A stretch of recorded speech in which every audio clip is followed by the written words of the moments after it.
Jumal jälgib Venemaad ja talle ei meeldi eriti see, mida ta näeb. Nüüd, me ei räägi siin otseselt Jumalast, aga Venemaa jaoks võib see nii tunduda. See on nii lähedal Jumala pilgule, kui keegi üldse jõuda saab. Kõikenägeva silmaga taevas, mis näeb, annab infot ja võimaldab Ukrainal läbi viia operatsioone viisil, mida ta pole kunagi varem suutnud. Venemaa ei saa end peita. See ei saa Jumala silma ära palvetada. Ainus, mida ta teha saab, on teada, et teda jälgib Hollandi tehnoloogia, mis annab Ukrainale reaalajas andmeid ja tähendab katastroofi Vene vägedele, kes üritavad tegutseda. Kujutage ette seadet, mida sõdur saab kaasas kanda ja mis näeb välja peaaegu nagu käes hoitav videomängukonsool, kuid mille eesmärk on hoopis teistsugune. Sõdur ei kasuta seda seadet Tetrise mängimiseks. Ekraan on täidetud piltidega, millest igaüks saadetakse seadmesse satelliitidelt võimalikult reaalajas. Kui sõdur toksib ekraane ja nuppe, muutuvad pildid. Sõdur otsib, teda toetab mobiilne juhtimiskeskus, mis on täis arvuteid, millel on ligipääs kommertssatelliitidele ja mis kõik saadavad pilte tagasi. Veel pühkimist ja vajutamist. Mõne minutiga on pildid näidanud, mida sõdur peab järgmisena tegema. Lennuplaan on koostatud. Pildid juhendavad pilooti õhutõrjerajatiste vahelt või on maapinnal tuvastatud sihtmärgid, mida saab rünnata droonidega, suurtükivägi või ükskõik milline relv, mida peetakse kõige tõhusamaks selle sihtmärgi kaardilt pühkimiseks. Mõnel juhul ei saa rindesõdur ainult satelliitidelt pilte. Nad saavad oma nutika seadmega ise satelliidivooge juhtida, mis annab neile võimaluse sisse suumida, uurida teisi piirkondi ja kontrollida sihtmärkide asukohti. See kõlab nagu tehnoloogia otse ulmefilmist, aga see on päris. See on Jumala silm või kui kasutada seadme tegeliku nime Bravo One Alpha Close Satellite Support ehk CSS, Hollandi päritolu, kuid võimalikuks tehtud tänu laiemale satelliitide võrgustikule ja koostööle, mida uurime hiljem. See geniaalne tööriist on andnud Ukraina sõduritele ligipääsu luureandmetele, mida peeti võimatuks, kui Putin alustas oma sissetungi. Ukraina saab nüüd näha, mida Venemaa teeb just siis, kui Venemaa seda teeb. Ja see tähendab, et Ukraina saab reageerida välgu kiirusel, et peatada pealetunge, alustada vasturünnakuid ja isegi hävitada Vene logistikat. Kõik see tuli ilmsiks 17. augusti New York Timesi artiklis, mis paljastab, et Bravo One Alpha CSS ei ole mingi kauge kontseptsioon. Seda kasutatakse Ukrainas juba praegu, tänu hollandlaste ühisele pingutusele see tööle saada, ja see muudab täielikult seda, kuidas Ukraina oma sõda Venemaaga peab. Me ei tea Bravo One Alpha CSS-i üksikasjadest eriti palju, vähemalt mis puudutab tehnilisi andmeid. See, mida me teame, pärineb üksikutest uudisraportitest ja mõningasest teabest, mida tootja ise on jaganud. Alustuseks teame, et see Jumala silma koostöö Ukraina ja madalmaade vahel oli töös juba ammu enne, kui tuli avalikuks uudis Bravo One Alpha CSS-i kasutuselevõtust. Kui me läheme tagasi 2025. Aasta maikuusse ilmus mitu raportit, mis viitasid sellele, et Hollandi tööstus oli Ukrainale tutvustanud uut kontseptsiooni, mis võimaldaks riigi sõduritele kiiremat toetust kosmosest. Tollane plaan näis olevat uue satelliidisüsteemide seeria ehitamine ja orbiidile saatmine, mis suudaksid kosmosest tuvastada Vene side- ja radarisüsteeme, mis võimaldaks Ukrainal tuvastada potentsiaalseid ohte nende tekkimisel. Endine Hollandi kaitseminister Gijs Tiendemann ütles tol ajal, et ta palub Hollandi kosmosetööstuselt kiiret lahendust, märkides: olukorra kiireloomulisus on suur ja me kõik mõistame seda. Raha, teadmised ja ressursid käivad käsikäes. Tundub, et just sel ajal sai alguse Bravo One Alpha CSS-i idee. Kuigi hollandlased ei olnud ega ole siiani olukorras, kus nad saaksid kasutada omaenda satelliite, et pakkuda reaalajas andmeid, mida nüüd edastatakse Ukraina vägedele. See ei tähenda, et Holland ei oleks satelliidivaldkonnas positiivseid samme astunud. Loodi Hollandi kuninglik õhu- ja kosmosevägi ning ametlik Hollandi kosmoseväe juhatus. Aastaks 2028 peaks viimane neist olema täielikult toimiv väejuhatus, kus töötab mitusada aktiivset liiget, nagu on märgitud aruannetes. 24. juunil 2025 viis Holland läbi ka raketistardi, mis kandis esimest töökorras sünteetilise apertuuriga radarit, mida hakkavad kasutama Hollandi relvajõud. Kuid palju suuremat satelliitide konstellatsiooni, mis on vajalik Bravo One Alpha CSS-i käivitamiseks, ei kuulu päris Hollandi pädevusse. Ometi teame, et seda süsteemi kasutab Ukraina. Kuidas siis nii? Koostöö on olnud võtmetähtsusega. Kuna Holland ei saa Ukrainale oma satelliite pakkuda, on nad pöördunud teiste poole. Töötades koos kommertssatelliitide pakkujatega, on Holland loonud Bravo One Alpha CSS-i, et olla kõikenägev silm mitte ainult andmete hulga ja reaalajas piltide poolest, mida see Ukrainale pakub. see seade on ühtsuse ja partnerluste tugevuse sümbol, mis on loodud Venemaa agressiooni vastu võitlemiseks. Wall Street Journal avalikustas selle kõik 4. juuni artiklis, kus teatati, et satelliidipildisüsteemid, mida Ukraina nüüd kasutab, ühendavad Bravo One Alpha CSS-i, mis on käeshoitav tehnoloogia, ja mobiilsed juhtimiskeskused, mida me varem mainisime, koos teiste ettevõtete panusega. Vantor on kaasatud, samuti USA ettevõtte nimega Persistent Systems ja Ukraina firma nimega Porevi. Mitmed neist ettevõtetest on pigem ärilised kui sõjalised ettevõtted. Näiteks Vantor on äriline ettevõte, mis on juba mitu aastat Ukrainaga koostööd teinud ja saadab regulaarselt satelliite orbiidile. Ettevõtte satelliidivõrk suudab koguda iga päev üle 3,5 miljoni ruutkilomeetri ulatuses 30-sentimeetrise klassi kujutisi, ütleb Van Vantor. Ja selle legiooni satelliidid külastavad sama kohta maal kuni 15 korda päevas. See on vaid väike osa sellest tehnoloogiast, mille Bravo 1 Alpha CSS on Ukrainale kättesaadavaks teinud. Täna sellele satelliidikonstellatsioonile on võimalik reaalajas tegevuse jälgimine ja kaardistamine. Mis puudutab Bravo 1 Alpha CSS-i ennast, siis Bravo 1 Alpha väidab, et see loodi spetsiaalselt selleks, et ületada kriitiline lõhe strateegilise taseme satelliidivõimekuse ja eesliini tegevuse vahel. Praktikas tähendab see seda, et seadme juhtimissüsteem saab pilte reaalajas ja määrab ülesandeid nende piltide kaudu saadud luureandmete põhjal. Siin mängib rolli tehisintellekt, kuna Bravo 1 Alpha CSS kasutab AI-d pilditöötluse aja vähendamiseks ning pakub automatiseeritud analüüsi, mis kiirendab otsuste tegemist. Andmed liiguvad samuti läbi Hollandi süsteemi ja lahinguvälja juhtimissüsteemidesse. Bravo 1 Alpha toob nimeliselt välja Ukraina Delta süsteemi. See süsteem on olnud kasutusel kõigil Ukraina kaitsejõudude tasanditel alates 2025 aasta augustist. Ja see pakub tohutul hulgal andmeid, mis on saadud nii luure- ja ründedroonide salvestatud videost kui ka satelliidipiltidest, mis jõuavad kohale Bravo 1 Alpha CSS-i kaudu. Andmed tulevad ka 3-mõõtmeliste koordinaatide ja nähtavusanalüüsi ja isegi löögi teostatavusega seotud kindlustaseme hindamise kujul. See kõik toetab taas Ukraina võimet kasutada oma Hollandi jumalasilma, et välja selgitada, mida rünnata, millal ja mis kõige olulisem, kas üldse on võimalik rünnakut läbi viia. Kujuta end korraks Ukraina sõduri olukorda. Kümnete kilomeetrite kaugusel Vene positsioonist pargid oma mobiilse juhtimiskeskuse. Sees on analüütikud, kes saavad pidevalt satelliidipilte erinevatest konstellatsioonidest, mis on ühilduvad Bravo One Alpha CSS-iga. Ootad oma käes hoitava seadmega ja droonid on pommidega laetud ning valmis. Vaid aasta tagasi poleks miski sellest, mida sa kohe tegema hakkad, olnud võimalik. Satelliidipildid jõudsid sinuni päevadega. Selleks ajaks, kui sa said olukorrast ülevaate, oli kõik juba muutunud, sest Venemaa väed olid liikunud, kuid nüüd on protsess lihtsustatud. Sa pead endiselt ootama, kuid aega mõõdetakse nüüd minutites või tundides, mitte päevades. Täiesti uus sihtmärkide kategooria avaneb, kui Bravo One Alpha CSS-ist hakkab luureinfot sisse voolama. Nüüd saab rünnata mobiilseid droonimeeskondi, sõidukeid ja kõike, mis suudab liikuda. Veokist tuleb teade, sihtmärk on kinnitatud ja kõrgemalt komanderilt on juba luba saadud. Nüüd on aeg tööle asuda.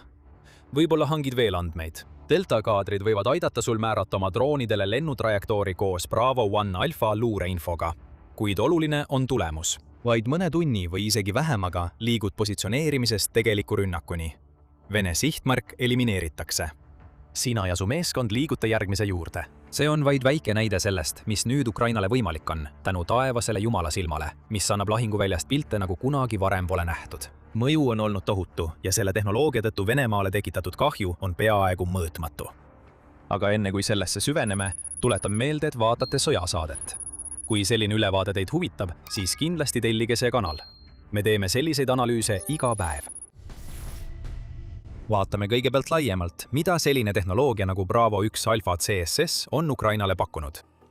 Selline tehnoloogia, mis annab ligipääsu kommertssatelliitidele ja nende piltidele, on Ukraina jaoks mängu täielikult muutnud. 5. juuni raportis avaldas United24 Media, et Ukraina on suutnud oma sihtmärgi tabamise ahela lühendada, mis on aeg sihtmärgi tuvastamisest kuni rünnakuni, kuni 90% võrra. Kõik sellepärast, et sõduritel on nüüd juurdepääs satelliidipiltidele, mis saadetakse neile otse. Käsiseadmed, nagu need, millest me oleme rääkinud, suudavad neid pilte vastu võtta, aga samuti ka tahvelarvutid, sülearvutid ja telefonid, sõltuvad sellest, millist konkreetset tehnoloogiat Ukraina kasutab. Ukraina on kohandanud ka oma sisemisi käsuahelaid, et pidada sammu kiirusega, mida annab juurdepääs reaalajas kommertssatelliitidele. Komandöörid peavad endiselt löögiks loa andma, kuid Ukraina ei nõua enam, et kogu satelliitluure läbiks Kiievist tsentraliseeritud ülevaatuse. Neid ülevaatusi pole enam vaja. Need olid olemas selleks, et aidata Ukrainal kindlaks teha, kas see, mida päevadevanused pildid neile näitasid, oli enne lööki endiselt asjakohane. Nüüd, kui saadakse reaalajas pilte, saab ülevaatusest mööda minna ja sõdur võib selle pildi oma seadmes avada. 15 minuti jooksul, teatab United24 Media, mõju on ilmne.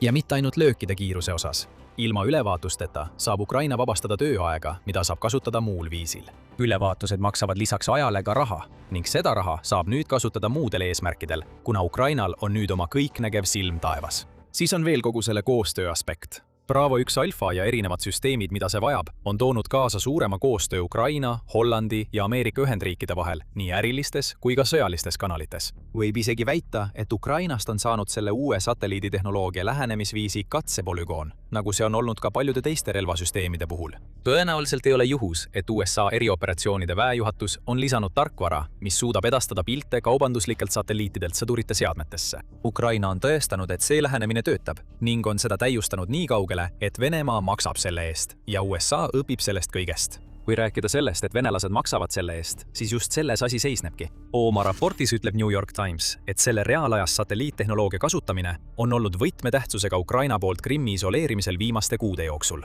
Väljaanne toob esile Ukraina rünnakud varilaevastiku aluste ja parvlaevaterminalide vastu, mis on mõlemad saanud võimalikuks tänu ajakohastele satelliidiandmetele, mis näitavad, millal Vene laevad laadivad ja kuhu nad pärast seda suunduvad. Ukraina on tabanud umbes 220 laeva Mustal merel ja Aasovi merel.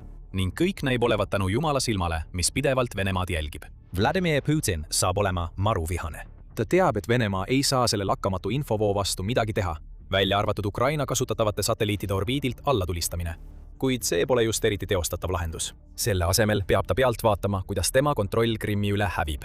Lõppude lõpuks pole Ukraina satelliidiandmetega sihtmärgiks mitte ainult varilaevastiku tankerid ja ebaseaduslikult kasutatud parvlaevad. Enne neid rünnakuid ja jätkuvalt ka praegu on Ukraina rünnanud Vene sõidukeid, kui need liiguvad mööda logistilisi marsruute, mis ühendavad Krimmi, Venemaad ja okupeeritud alasid. Et need rünnakud toimuda saaksid, peab Ukraina teadma, kus sõidukid asuvad. Ja tõenäoliselt on Bravo 1 Alfal siin üsna suur roll täita. Ukraina Krimmi isoleerimise strateegia on olnud üks 2026. aasta tipphetki ning see tähendab, et see on olnud ka üks Venemaa madalpunkte. See strateegiline trump, mida Putin on hoidnud Ukraina kohal alates 2014 aasta ebaseaduslikust annekteerimisest, on muutunud nõrkuseks, kuna Krimmi laastavad kütusepuudused, elektrikatkestused ja varustusprobleemid, kõik tänu Ukraina rünnakutele. Putin ei saa lihtsalt poolsaarest loobuda. See tähendaks murtud lubadust oma rahvale ning tunnistust tema täielikust läbikukkumisest Krimmi kaitsmisel. Nii saadab Venemaa jätkuvalt relvi, vägesid ja varustust ning Ukraina hävitab kõik selle droonidega. Ja Ukraina saab seda kõike teha ilma sõdureid ohverdamata, nagu märgib Royal United Services Institute. Lõunas ei pea ukrainlased saatma vägesid, et proovida katkestada maismaa ühendust Venemaa ja Krimmi vahel. Kui nad suudavad selle üle tulekontrolli saavutada, nii et nende droonid saavad seda piirkonda katta ja sihtida logistikat, läänest itta ja idast läände liikudes on sellel sama efekt, mis tegelikult isoleerib Krimmi, ütleb instituut ja lisab. Seega on olukord riigi lõunaosas viimaste kuude jooksul märkimisväärselt muutunud. See mainimine Lõuna-Ukrainast toob välja veel ühe viisi, kuidas Jumala silm on palju kasu toonud. Ukraina kasutab oma satelliidipilte rünnakuteks okupeeritud Zaporižjas. Seda kinnitab New York Times, mis toob esile, kuidas juunis kasutasid 422 eraldiseisva mehitamata süsteemide polgusõdurid satelliidipilte, et hävitada rajatisi, mille Venemaa on okupeeritud Zaporižjasse rajanud. Need rajatised olid mõeldud Starlinki signaalide segamiseks, nii et Ukraina sai nii ohu kõrvaldada kui ka oma ründevõimekust tugevdada. Seda kõike tänu Jumala silmale. Zaporižja ja ümbritsevad piirkonnad on Venemaa jaoks muutunud suureks probleemiks, nii Starlinki ühenduse kaotuse kui ka selle tõttu, et Ukrainal on juurdepääs kogu sellele satelliidipildistusele. Vastavalt 14. augusti. Euronewsi raportile, mis analüüsis Sõjauuringute Instituudi andmeid, on Ukraina viimase 6 kuu jooksul Kagu-piirkonnast tagasi vallutanud umbes 600 ruutkilomeetrit. See tähendab 26 vabastatud asulat, sealhulgas 4 Zaporižjas. Ja see on tänu sellistele rünnakutele, nagu meenutab New York Times, mis aitasid neid sihipäraseid edasiliikumisi võimalikuks teha. Venemaa olukord. Zaporižjas on halvenenud nii palju, et nende suurtükiväeüksused ei saa enam selle linna laskekaugusele, mis kannab piirkonna nime. See jätab Venemaale vaid võimaluse toetuda õhust tehtavatele drooni- ja pommirünnakutele, selle asemel, et saavutada mingitki tegelikku edu maapinnal. See, mida me siin näeme, on uue mõõtme kujunemine Ukraina sõjas. Reaalajas kosmoses tehtav luure muudab seda, kuidas Ukraina sõdib. Ja me ei räägi siin ainult üleminekust päevade vanustelt satelliidipiltidelt värsketele fotodele. Mõelge luuredroonidele. Pole kahtlust, et need droonid on olulised ja suudavad pakkuda reaalajas kaadreid lahinguväljast, kuid nad on ka nähtavad, mis teeb nad haavatavaks allatulistamisele. Signaale saab samuti segada, muutes luuredrooni kasutuks. Iga ebaõnnestunud droonimissioon lisab Ukrainale kulusid ja seda isegi arvestamata piiratud ulatust ja aala, mida luuredroon suudab katta. Me ei ütle, et need droonid on äkitselt muutunud kasutuks, sugugi mitte. Kuid nüüd on Ukrainal teised võimalused, mis lendavad nii kõrgel, et Venemaa ei saa neid puudutada, ja Bravo 1 Alpha CSS on kõige selle keskmes. Venemaa saab ainult pealt vaadata ja nutta ning pisarad voolavad veelgi rohkem, kui Kreml mõtleb omaenda satelliidipiltidele. Venemaa pole kunagi olnud esirinnas satelliitide kasutamisel lahinguvälja uurimiseks. Sellegipoolest on Ukraina ja Venemaa enda ebaõnnestumised kokku viinud selleni, et Venemaa on selles sõja aspektis Ukrainast kaugele maha jäänud. Juba 2024.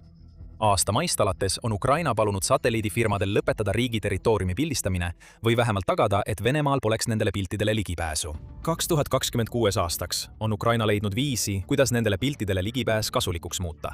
Ja Venemaal pole kindlasti ligipääsu samasugustele ajakohastele piltidele nagu Ukrainal. Venemaa enda satelliidid on samuti nõrgad. Raadiovaba Euroopa Raadiovabadus teatab, et need on nii nõrgad, et Venemaa on tõenäoliselt tuginenud Hiina satelliitide andmetele. Kuigi Kreml eitab, et Peking edastaks lahinguvälja andmeid. Kuid nagu Clayton Swope, kes on 14-aastase kogemusega CIA veteran väljaandel ütleb, on Venemaa infrastruktuur üsna vana ja logisev. Tõesti tundub üsna iseenesestmõistetav, et kui Hiina on valmis pakkuma midagi kas mõne ettevõtte või omaenda valitsuse võimaluste kaudu, kasutab Venemaa seda ära. Ukraina on omaenda satelliiditehnoloogia osas samas olukorras kui Venemaa, kuid Ukraina liitlased on need, kes muudavad olukorda. Me näeme seda Bravo 1 Alpha puhul ja kõigi nende ettevõtete puhul, vähemalt 3 erinevast riigist, kes teevad koostööd, et tagada Ukrainale juurdepääs satelliidipiltidele, mis tal 2026 aastal olemas on. Jumala silm võtab Venemaa sihikule. Kremlil ei ole midagi, mida kasutada, mis oleks ligilähedaseltki nii tõhus. Kuni see nii on Ukrainal lahinguväljal selge eelis, samal ajal kui Venemaa peab tegutsema vanade andmete põhjal. Ukraina jätkab sõjareeglite ümberkirjutamist ja Jumala silm ei ole ainus näide. Ukraina õhujõud eirab aktiivselt kõiki sõjalisi reegleid ja see töötab. Uuri, kuidas ja miks, vaadates meie videot. Aga enne kui lahkud, kui sulle video meeldis, siis kaalu tellimist ja anna meile all kommentaarides teada, mida arvad. Saad ka liituda kanali liikmeks, et saada ligipääs eksklusiivsele sisule, mida me avalikult ei jaga. Ja aitäh vaatamast!